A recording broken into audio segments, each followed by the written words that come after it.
Assalamualaikum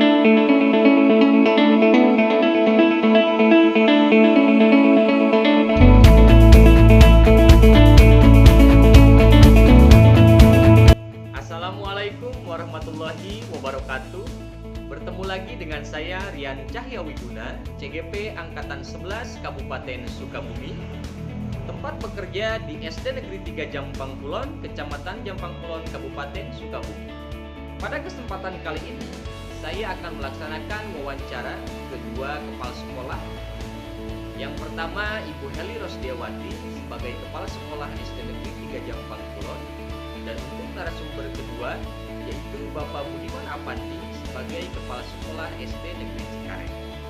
Pada kesempatan ini, saya akan melaksanakan wawancara mengenai pengambilan keputusan berbasis nilai-nilai kebajikan sebagai seorang pemimpin.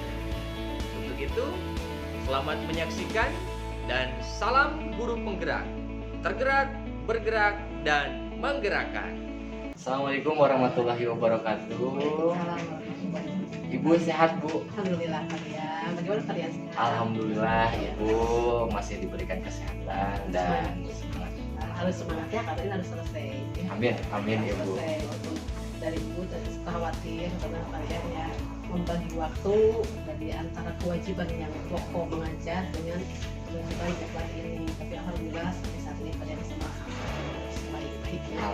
Walaupun ya ada halangan sakit-sakit sedikit-sedikit dari insya Allah lah bisa buat harus selesai insya Allah ya. Amin, Ibu. Terima kasih selalu memberikan support dan energi positif tentunya sehingga saya bisa tetap menempuh proses ini dengan baik.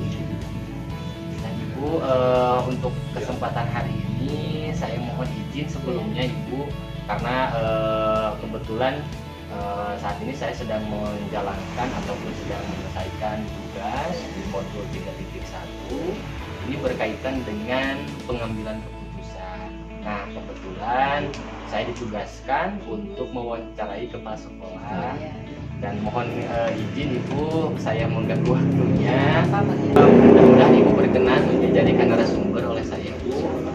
Jadi seperti yang saya sampaikan, jadi untuk wawancara ini saya ingin mungkin menggali pengalaman Ibu, utamanya dari kapasitas Ibu sebagai seorang pemimpin, sebagai kepala sekolah di SD Negeri 3 Jampang Kulon, ya, yang memang ini kaitannya dengan pengambilan keputusan. Tentunya Ibu pasti sering sekali dihadapkan dengan situasi-situasi yang memang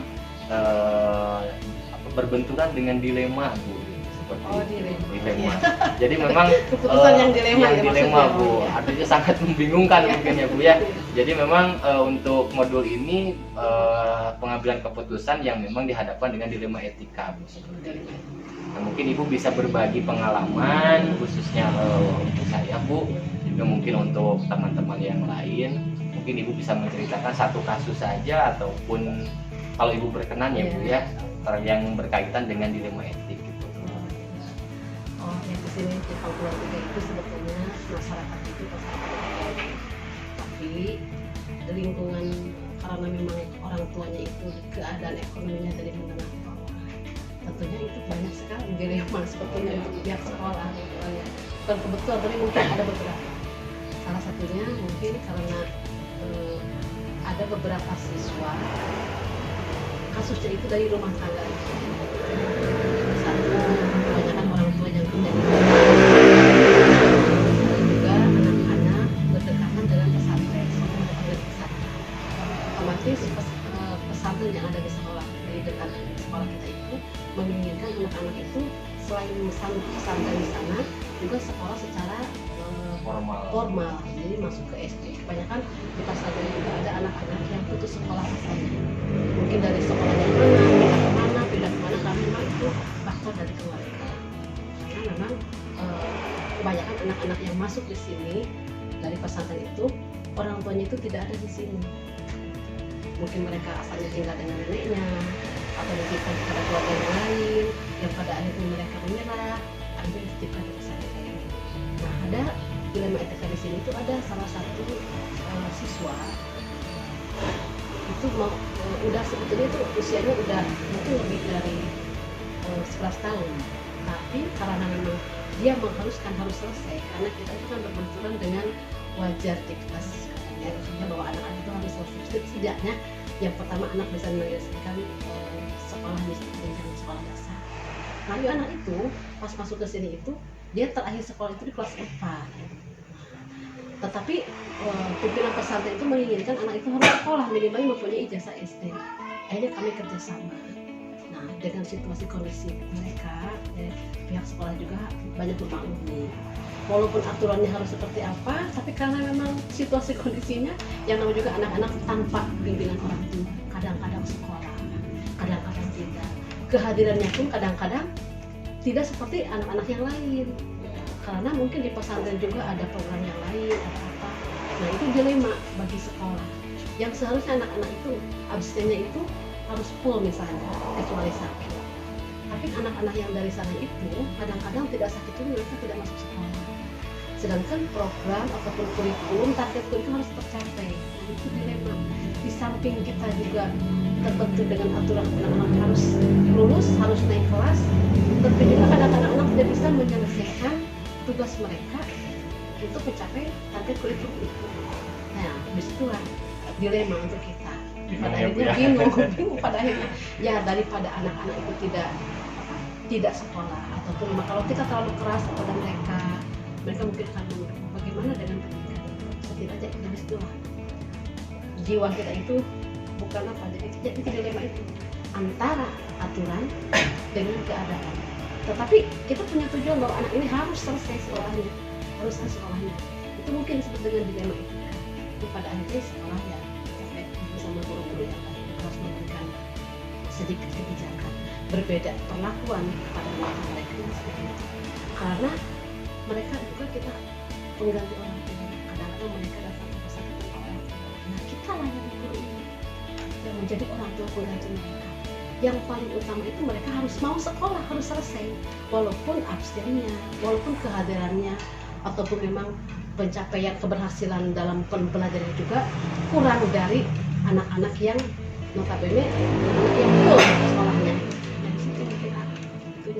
Jadi luar biasa berat juga ya Bu ya, artinya dihadapkan dengan situasi yang memang kebingungan. Di sisi lain sekolah pun memikirkan masa depan anak itu ya Bu ya, artinya jangka panjang jangan sampai tadi putus sekolah. Di sisi lain juga takutnya kita dianggap tidak adil mungkin ya Bu ya dengan peserta didik yang lain. Nah, kita harus bisa di sekolah bisa memberikan pertama kita ke guru juga sama memberikan sesuatu hal yang masukan kepada siswa, bukan berarti kita membedakan, bukan, tapi harus beriringan dengan cara apapun.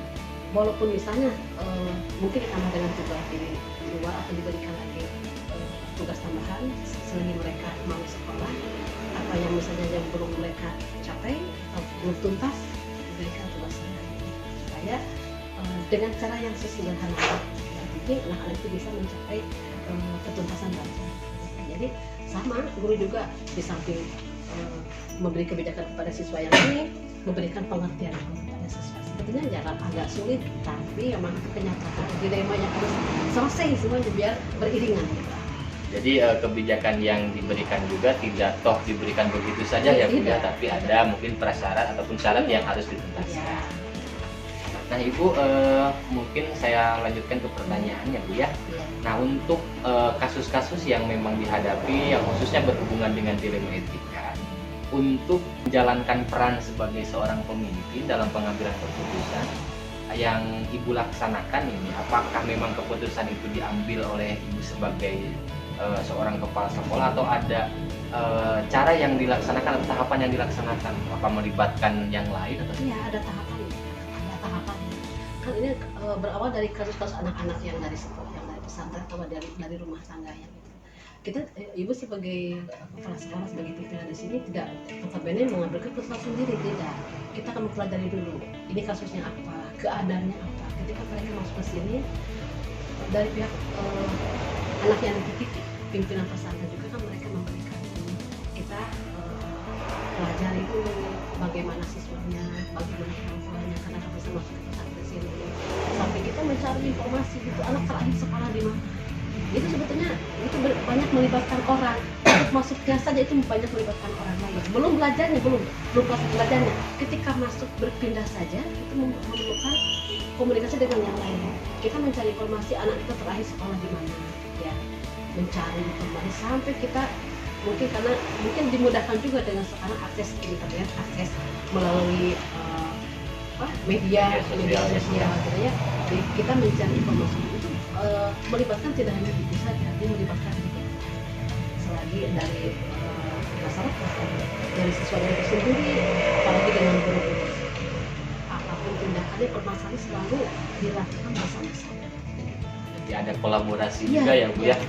Terutama tadi mungkin ini dari prosedur-prosedurnya saat dihadapkan dengan sebuah situasi itu memang dilihat dulu sebabnya apa gitu ya, mungkin mengumpulkan fakta-fakta dulu yang relevan dengan kondisi siswa tersebut. Jadi itu salah satu prosedur juga yang ditempuh ya Bu ya, prosedur yang ditempuh. Tidak sendiri. Nah Ibu, selama ini yang Ibu rasa efektif dalam penyelesaian sebuah masalah, utamanya dalam pengambilan keputusan, tadi Ibu sudah menyebutkan bahwa setiap keputusan ataupun setiap permasalahan pasti diselesaikan secara bersama. Apakah hal itu dirasa efektif untuk Ibu atau mungkin ada cara lain yang lebih efektif? Tetap saja Ibu memerlukan guru-guru, kemudian karyawan yang lain. Itu tidak bisa menentukan sendiri, kecuali kalau memang misalnya itu berbenturan dengan waktu atau tidak semua keputusan itu harus menunggu yang lain. Tapi ketika ada sesuatu hal yang urgent yang harus Ibu putuskan hari itu, tidak ada waktu lagi ya, Ibu pasti hanya beberapa guru yang paling Ibu ajak berbicara, mereka yang terdekat atau mereka yang ada di sekolah. Karena situasi kondisi itu kan tidak selamanya ketika mereka ada masalah, tidak. Kadang-kadang timbul masalah itu ketika kadang-kadang sebuah guru tidak ada, hanya ada beberapa yang bisa Ibu itu situasional.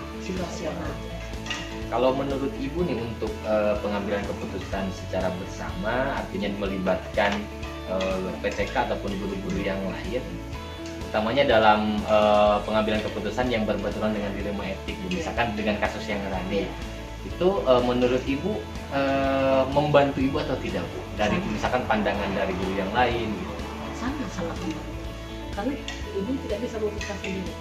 Situasi ini mereka juga harus mempelajari, harus mengetahui situasi kondisi setiap anak ketika ada permasalahan. Permasalahannya kan harus kita selesaikan bersama. Tapi sebelum menyelesaikan permasalahan, kita kan harus mempelajari dulu permasalahan apa, bagaimana caranya. Mungkin kalau dari 1-2 orang itu kan lebih banyak pendapat, lebih banyak masukan. Nanti kita tentukan sendiri bagaimana kedepannya, bagaimana harus tindak apa yang harus kita lakukan. Jadi tidak bisa mengkapal sendiri, tidak bisa. Tetap saja misalnya dari beberapa guru itu udah mulai, alhamdulillah kalau memberikan masukan, memberikan support, tidak hanya Ibu tidak bisa sendiri. Tetap saja tidak egois, hanya harus dilihat dari beberapa ketika ada permasalahan bagaimana pendapat berarti memperkaya juga mungkin pandangan dari setiap guru juga bisa membantu ataupun memberikan opsi-opsi yang lain. Sangat membantu. Luar biasa sekali. Jadi memang seorang pemimpin itu juga harus memberikan ruang ya Bu ya terhadap guru yang lain, mungkin dalam dari pandangan tersebut juga bisa dia menghadirkan solusi solusi terbaik dari keputusan bersama. Jadi untuk Ibu sendiri dari kolaborasi dengan PTK yang lain ataupun guru-guru yang lain itu mungkin apakah bisa disebut dengan dukungan yang yang memang betul-betul dibutuhkan, atau ada dukungan yang lain Bu selama pengambilan keputusan, misalkan hal-hal pendukung yang lain selain dari PTK? Misalnya apa? Misal dari pengambilan keputusan itu yang dirasa menurut Ibu sangat membantu dalam pengambilan keputusan. Tadi kan untuk kerjasama ataupun kolaborasi dari Bu yang lain itu membantu ya Bu ya, artinya memberikan pandangan. Nah, apakah ada hal yang lain Bu yang dirasa membantu? Ada. Ketika ada permasalahan itu lebih kompleks misalnya. Kan permasalahan, kalau memang permasalahan ini bisa diselesaikan oleh sekolah selesai. Tapi kalau kita sudah berkolaborasi dengan PTK, berkolaborasi dengan guru, dengan yang lainnya, tapi permasalahan itu masih mandek misalnya, kita lapor juga atau mengajak juga bapak komite di komite sekolah bagaimana ini guru-guru punya ini tapi masih ada permasalahan yang ini mungkin yang berhubungan dengan peraturan masyarakat itu untuk perwakilan dari masyarakat ini bisa meminta bantuan kita itu akan lebih bagus lagi. Ketika permasalahan masih mandek kita minta bantuan lagi ke jadi ketika sesuatu hal yang sifatnya bisa diselesaikan secara sederhana di sekolah berbenturan lagi misalnya kita libatkan bapak komite sekolah masih berbenturan lagi kita langsung ke bapak pengawas bina supaya ketika permasalahan itu ada dilema itu ada tidak bisa terselesaikan pihak sekolah kita minta bantuan dari lebih atas di kita itu mereka artinya pengawas bina itu kan yang bertanggung jawab tentang kegiatan di samping sekolah yang membina dan juga ketika ada permasalahan yang tidak bisa diselesaikan di sekolah kita bisa mendapatkan. Jadi tetap kolaborasi itu dilaksanakan gitu ya dan tadi berarti melibatkan stakeholder juga ya Bu ya dari penyelesaian masalah. Nah Ibu untuk tantangan Ibu, adakah tantangan yang memang dirasa berat gitu Bu dalam pengambilan keputusan yang memang mau untuk penyelesaian kasus yang memang berbenturan dengan dilema etika? Tantangan yang dihadapi apa Bu? Ada banyak. Kadang-kadang ketika udah diputuskan oleh pihak sekolah ini, tantangannya mungkin ada dari pihak ketiga. Misalnya ya dari pihak ketiga, dari mungkin dari orang tuanya yang kadang-kadang ada yang muncul ada yang tidak gitu ya. Kan kita ketika berhadapan dengan anak yang tadi, kita kan mengganti orang tuanya sama pimpinan pesantren misalnya. Tapi ketika kita sudah mengambil keputusan, udah bulat ada keputusan ini, datanglah dari pihak keluarganya menginginkan begini, menginginkan begitu. Kadang-kadang anak udah masuk ke sini, udah betah, diambil lagi sama orang tua yang dipindahkan. Kan kita kasihan sama anak itu. Di samping kita udah sayang, anak-anaknya udah betah di sini, pesantren juga udah enak, datang permasalahan baru. Nah, itu di situ berbenturan. Bagaimana caranya kita supaya kita memberikan masukan, memberikan pengertian kepada pihak mereka supaya mereka juga mengikuti. Kan anak-anak kadang-kadang begini, anak udah mau selesai sekolah, udah mau ujian, mau dipindahkan karena orang tuanya itu datanya itu kadang-kadang tidak sesuai dengan apa yang kita inginkan.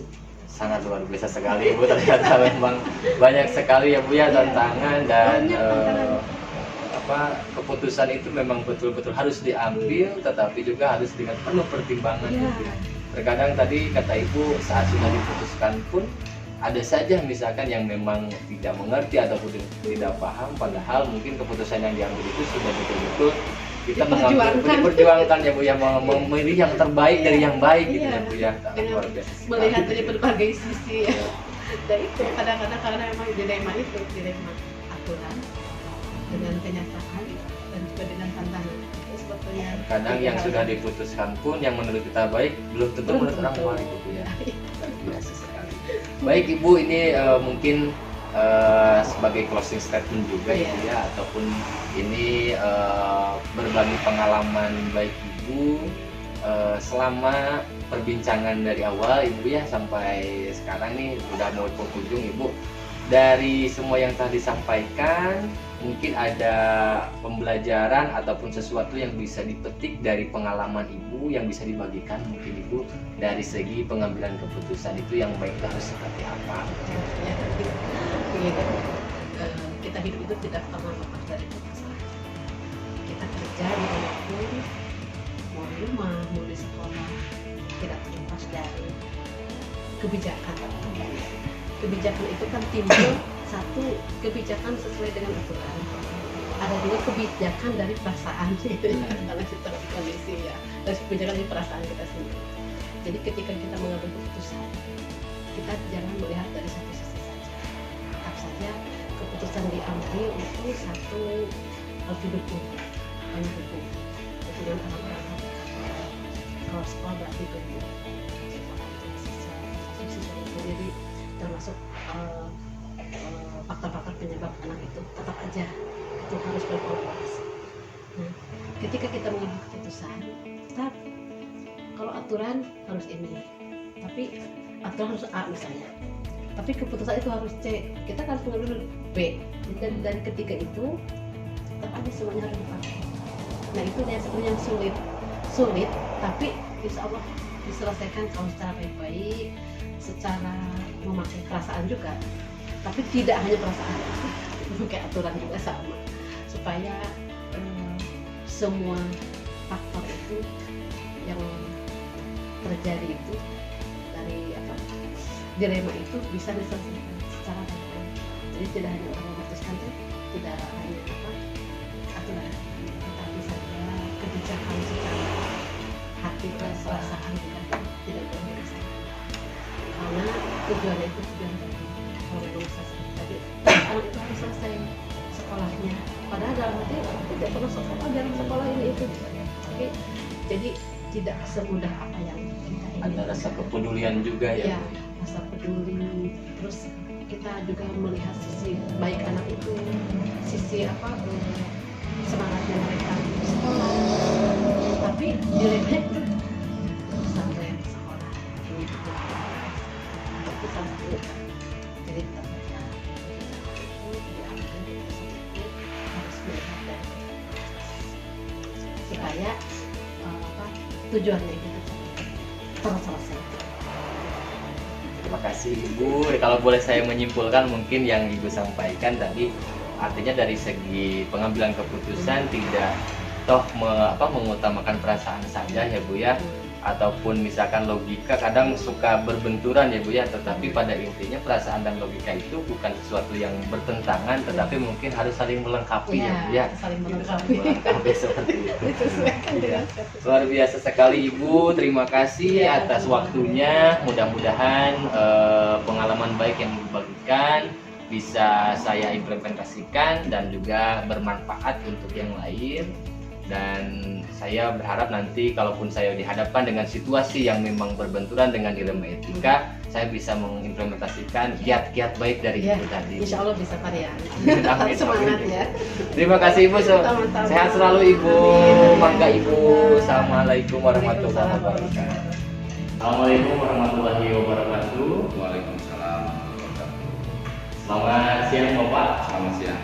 Mohon maaf sebelumnya dan mohon izin untuk kesempatan hari ini saya meminta waktu Bapak, dan pada kesempatan itu pula saya mau mewawancarai Bapak nih terkait dengan pengambilan keputusan, karena memang pada modul pembelajaran ataupun modul 3.1 yang saya pelajari sekarang ini tentang pengambilan keputusan sebagai seorang pemimpin.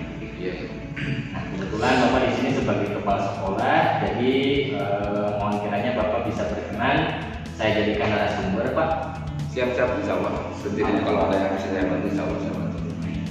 Nah, adapun untuk tema wawancara, untuk nanti ada beberapa pertanyaan yang akan saya lakukan atau saya tanyakan, dan mudah-mudahan Bapak berkenan untuk menjawab. Kalaupun tidak apa-apa, Pak. Nah, langsung saja mungkin sebagai seorang pemimpin, tentunya Pak Budi pasti sering dihadapkan dengan permasalahan-permasalahan ataupun situasi-situasi yang memang berhubungan dengan dilema, Pak. Ya, dilema di sini dilema etik ya, Pak ya. Nah, mungkin untuk lebih jauhnya sebelum nanti saya menanyakan beberapa pertanyaan, mungkin Bapak bisa berbagi terkait dengan permasalahan yang pernah dihadapi selama menjadi kepala sekolah. Oh iya, terima kasih banyak atas pertanyaannya. Mungkin di antara yang baru saya sebutkan, yang namanya permasalahan yang namanya kasus, tentunya di sekolah masih ada. Ya mungkin ya salah satunya adalah menghadapi PPK. Menghadapi PPK ya tentang kasus, mungkin diantaranya adalah tentang apa tadi namanya dilema etika ya, dilema etika. Mungkin awal pertama tentunya pasti saya identifikasi dulu dengan menelusuri langsung kasus tersebut, apakah bisa diselesaikan secara langsung face to face ataupun membutuhkan komunikasi berbasis arah. Dalam artian ini adalah ditempuh dengan melibatkan semua pihak yang ada di sekolah.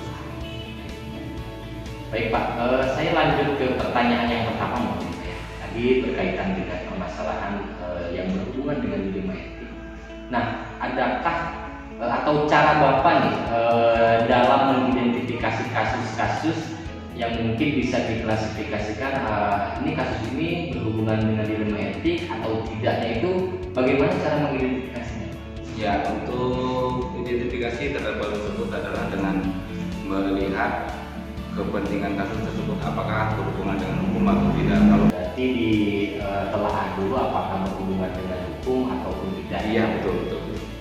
Nah, untuk menjalankan pengambilan keputusan sebagai seorang pemimpin ataupun seorang kepala sekolah, terutama untuk kasus-kasus yang memang berhubungan dengan dilema etik, artinya kasus ini kedua-duanya ataupun dari dua kepentingan ini kedua-duanya memiliki nilai kebajikan. Betul. Nah, untuk pengambilan keputusan itu seperti apa Pak? Pengambilan keputusan dari kasus yang saya hadapi ini salah satu contohnya adalah tentang tadi dilema etika, yaitu kepentingan yang berhubungan dengan peningkatan PTK itu sendiri. Nah, setelah saya identifikasi ternyata adalah kepentingan tersebut bukan hanya sekedar kepentingan pribadi, tapi juga berefek terhadap peningkatan kompetensinya mereka sendiri, yang tentunya akan berimbas terhadap peningkatan kualitas pendidikan tersebut. Jadi secara tidak langsung kasus ini perlu adanya komunikasi dengan PTK yang lain. Berarti tidak hanya berhubungan dengan PTK yang bersangkutan Pak ya, Betul. tapi juga dibutuhkan komunikasi dengan PTK yang lain. Iya. Berarti ini langsung masuk kepada prosedur ya Pak. Ya. Hanya mungkin itu masuk kepada prosedur penyelesaian. Apakah itu komunikasi dengan PTK yang lain itu apakah dilaksanakan pada rapat internal atau seperti apa Pak? Iya. Dalam menghadapi kasus yang saya hadapi untuk di sekolah saya sendiri yang sekarang dihadapi adalah yang pertama saya lakukan dulu audiensi dengan pihak yang bersangkutan, ya, menanyakan secara langsung apakah betul atau tidak. Kemudian selanjutnya adalah dilakukannya musyawarah dengan PTK yang lain. Tentunya di situ dalam musyawarah tersebut dilakukan melalui rapat dinas sekolah untuk menyelesaikan kasus atau permasalahan yang sedang dihadapi, agar bisa semua warga sekolah, personil sekolah pada mengetahui. Ya, ada keterbukaan. Iya, betul. Ada keterbukaan antara sesama PTK dengan PTK dan juga antara PTK dengan kepala sekolah. Sejauh itu Pak, untuk penyelesaian ataupun prosedur yang ditempuh tadi, misalkan di rapat internal supaya ada keterbukaan terhadap situasi yang dihadapi, itu menurut pendapat Bapak, apakah cara itu efektif Pak dalam pengambilan keputusan? Ya, betul sekali. Dikatakan efektif, ya mungkin efektif kenapa? Karena keputusan yang saya ambil itu tidak sebelah pihak. Artinya keputusan tersebut tidak langsung oleh saya putuskan, tetapi saya musyawarahkan dengan PTK yang lain. Ini berhubungan dengan peningkatan kompetensi mereka, yaitu guru tersebut mengikuti GP ya, guru penggerak. Nah, setelah saya identifikasi, saya telah telusuri, ternyata memang betul, dan melakukan komunikasi dan juga musyawarah dengan PTK yang lain untuk saling kita agar kasus tadi bisa terselesaikan, proses belajar mengajar juga bisa berlangsung, dan kepentingan PTK tersebut bisa berjalan. Dalam artian ya saling untuk saling memahami dan juga memecahkan masalah dengan bersama-sama. Jadi ambil keputusannya tidak sebelah pihak, dilakukan dengan musyawarah. Sangat luar biasa sekali Pak Budi terkait dengan cara ataupun perlakuan lah ya, cara menghadapi sebuah situasi yang memang berbenturan dengan dilema etika, tapi keputusan yang diambil tidak atas dasar mungkin kapasitas sekolah, tetapi tetap didasarkan dengan musyawarah. Nah, apakah selama ini dalam pengambilan keputusan yang berkaitan dengan kasus-kasus dilema etika ada tantangan yang dihadapi Pak? Ya, tantangan berat lah gitu. Ya, mungkin tantangan beratnya adalah kesulitannya untuk melakukan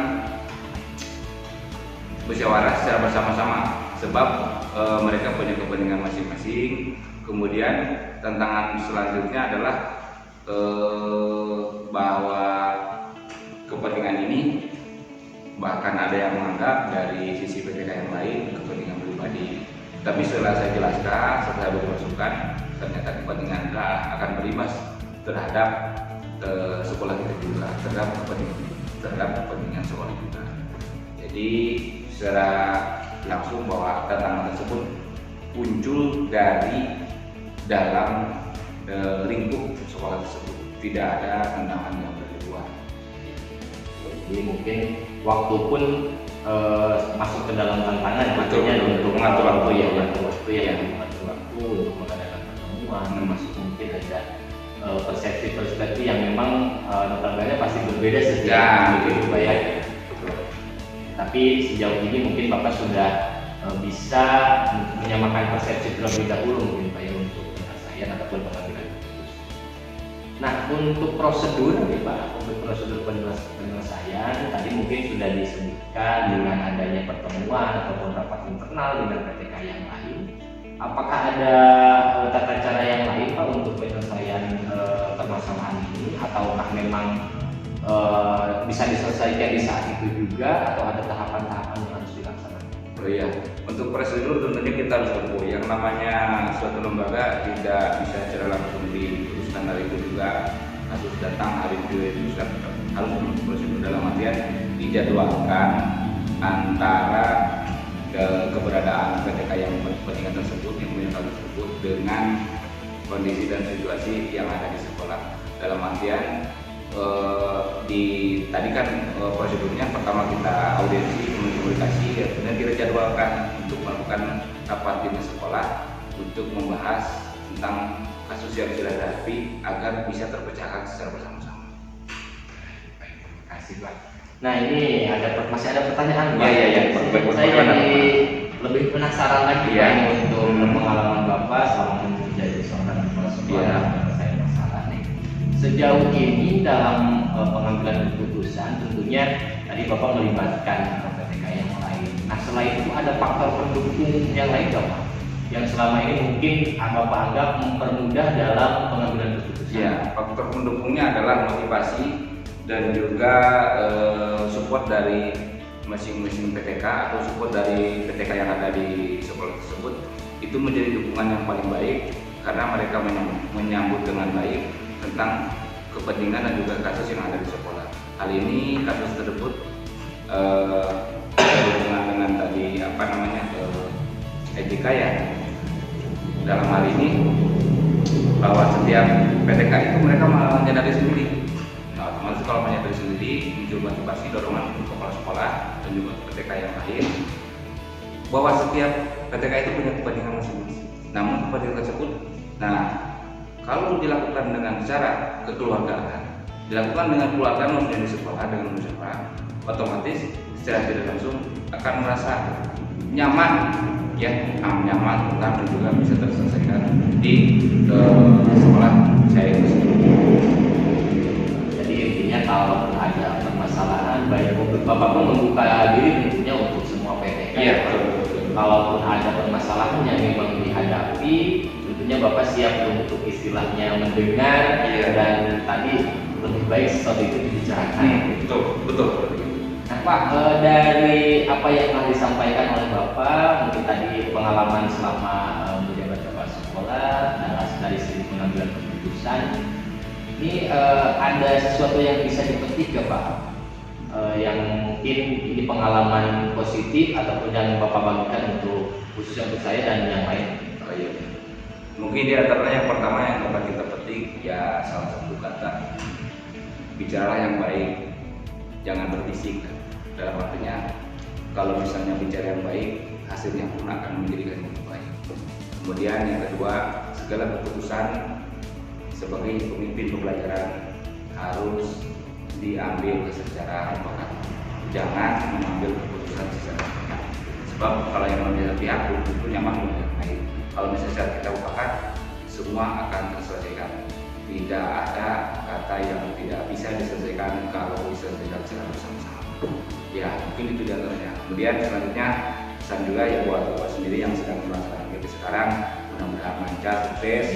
Dan yang paling utama adalah apa yang telah didapatkan hari ini aplikasikan dalam kehidupan sehari-hari, terutama dalam profesi, untuk bermanfaat bagi orang lain. Luar biasa sekali Bapak. Terima kasih, sangat-sangat berterima kasih atas waktunya, dan luar biasa dari perbincangan kita ataupun proses wawancara ini saya bisa mendapatkan hal-hal positif yang Bapak sampaikan, utamanya dari segi teknik ataupun cara-cara kiat-kiat dari pengambilan keputusan. Tentunya barusan juga Bapak sudah menyampaikan statement penutup, artinya segala sesuatu pun bicarakanlah dengan baik, seperti itu ya Pak. Terima kasih Bapak sekali lagi. Mudah-mudahan apa yang Bapak sampaikan bisa saya aplikasikan tentunya di saat nanti saya dihadapkan dengan situasi yang memang berbenturan dengan dilema etika. Mudah-mudahan saya bisa menerapkan apa yang Bapak sampaikan. Terima kasih. Terima kasih Pak Budi atas waktunya. Sehat selalu Pak. Sukses, tetap sukses. Amin.